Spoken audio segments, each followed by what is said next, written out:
Good morning, everybody, and this is your Dow Jones setup for today. Mixed bag of info here. So the first thing is obviously, let's get to the weekly. No, there's no other weekly high here. This is our current weekly high that we are flirting with, and obviously it is going to take a bit of effort to get through there. One thing that concerns me is we do have diversions here on the current high. So when you get down to the 8 hour, you can see a little bit of divergence here on the 8 hour as well between the swing high and that swing high, and then the oscillator's making a low. So we do have a rejection pin bar up here, but the buyers are still coming in underneath that pin bar, and a real structure.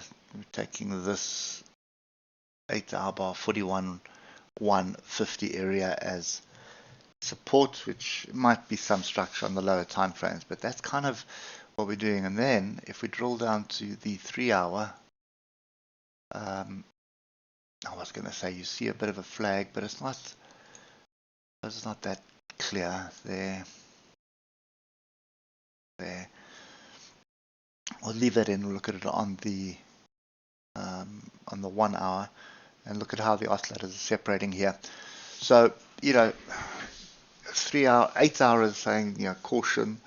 3 hours saying we've had a strong move up and we're now ranging, and we should be expecting the range to the upside.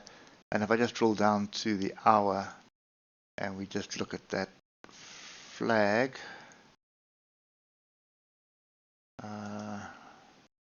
so let me just, this is not that clear.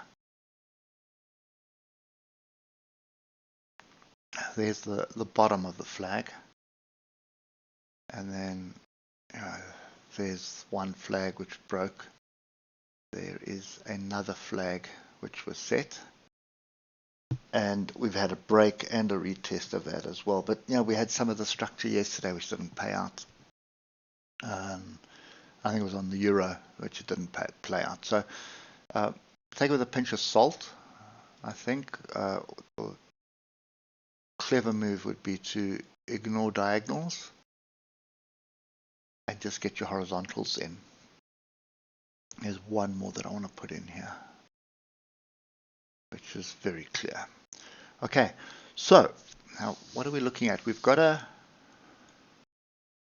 an all-time high here, which was tested on Monday. Yeah, it was tested on Monday, rejected, and then yesterday we just went sideways, no real structure.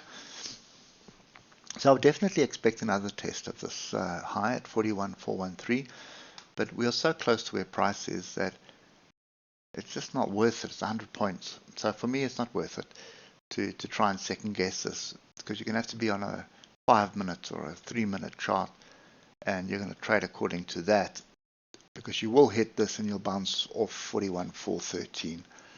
No two ways about that. So when you look at this on the 15-minute, you can see how clear the structure is here at the downside at 41,47. So that's the downside of the range. The upper area of the range is 41310, and then you've got your next target at 41413. So when we like this above and below the moving averages, I have no interest in trading it. We all know that by now. So I would really going to be sitting back. I don't think I'm not interested in anything on the indexes right now. It's just too volatile. It's not that volatile, but 150 points, with your lot size, it does add up to a sizable chunk of money that you are risking. So I'd rather not risk it right now. So my gut is telling me that we're going to test this 41,413. The bears are going to try to flip that into a double top. It's their best opportunity, and drive it down, because there will be quite a few stop losses as people are moving stop losses up, anticipating a breakthrough. So that's going to happen. But if we do break through the all-time high and stay above it, a different story. Then we start looking for structure. But we're so close to that all-time high now that I'd rather just sit back and wait for better structure.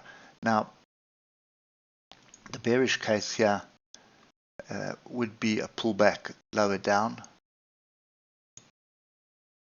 and that would be not that far, but round to 4100. So, pull back down to 4100, build a base there, and then get going again. That would be a fairly decent opportunity. But for now, I think for as long as we are ranging like this, I am sitting on the sides. I'm not interested in trying to second guess this at the moment. Anyway, I hope it helps you somewhat, and we'll catch up with you tomorrow morning. Cheers for now.